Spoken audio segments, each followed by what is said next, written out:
वो तमाम लोग जो कहते हैं कि रियल स्टेट जो है वो किसी भी मुल्क की इकॉनमी या स्पेशली पाकिस्तान में इस बात पे जो है वो बड़ी डिबेट होती है कि रियल स्टेट सेक्टर जो है उसमें इन्वेस्टमेंट्स नहीं जानी चाहिए, ये कोई फ़ायदेमंद नहीं है। उन तमाम लोगों के लिए मैं बताता चलूँ कि पाकिस्तान के अंदर ज़्यादा देर की जो है वो बात नहीं है।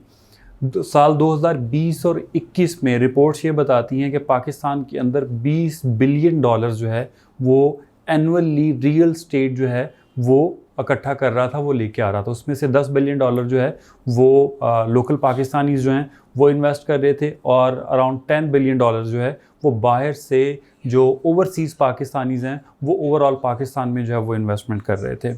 अब 20 बिलियन डॉलर्स की जब एक ट्रांजैक्शन पूरे सिस्टम में सर्कुलेट कर रही है तो यकीनन उसका फ़ायदा जो है वो फ़र्द वाहिद को जो है वो नहीं होता, यकीनन ऊपर से लेकर नीचे तक जो है वो तमाम सेक्टर्स में तमाम लोगों तक जो है वो पैसा पहुंचता है। और उसके पैरेलल अगर आज की बात की जाए साल 2023 और 24 की, तो वो 20 बिलियन डॉलर्स जो ओवरऑल रियल स्टेट पे इन्वेस्ट हो रहा था गवर्नमेंट की नाक़िस पॉलिसियों की वजह से, वो ओवरऑल अमाउंट जो है वो 5 बिलियन डॉलर भी जो है वो पूरी इस टाइम जो है वो नहीं है। तो यकीनन इसका इम्पैक्ट जो है वो किसी एक अगेन इंसान पे जो है वो नहीं पड़ा, यकीनन पूरी इंडस्ट्री पे जो है वो पड़ा है। और रियल स्टेट के साथ जुड़ी हुई कोई एक इंडस्ट्री नहीं है, 50 से ज़्यादा इंडस्ट्रीज़ डायरेक्टली और इनडायरेक्टली जो है वो रियल स्टेट के साथ जो है वो जुड़ी हुई हैं। इसके साथ साथ हमारी जो गवर्नमेंट है उसने किरदार ये अदा किया कि ये जो 20 बिलियन डॉलर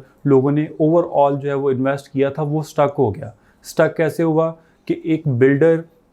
जिसने 4,000 या 6,000 पे साल 2020 या 21 में जो है वो अपने प्रोजेक्ट की बुकिंग की थी और उसने वही प्रोजेक्ट जो है वो 4 साल बाद या 5 साल बाद जो है वो डिलीवर करना था, एक उसकी जो है वो कमिटमेंट थी, तो गवर्नमेंट ने उसको उसकी वो कमिटमेंट पूरा करने से भी जो है वो रोक दिया। कैसे रोका? उसकी सबसे बड़ी वजह ये थी कि जब इन्फ्लेशन बढ़ा, एस्केलेशन चार्जेस ऐड होना शुरू हुए, यकीनन बिल्डर एक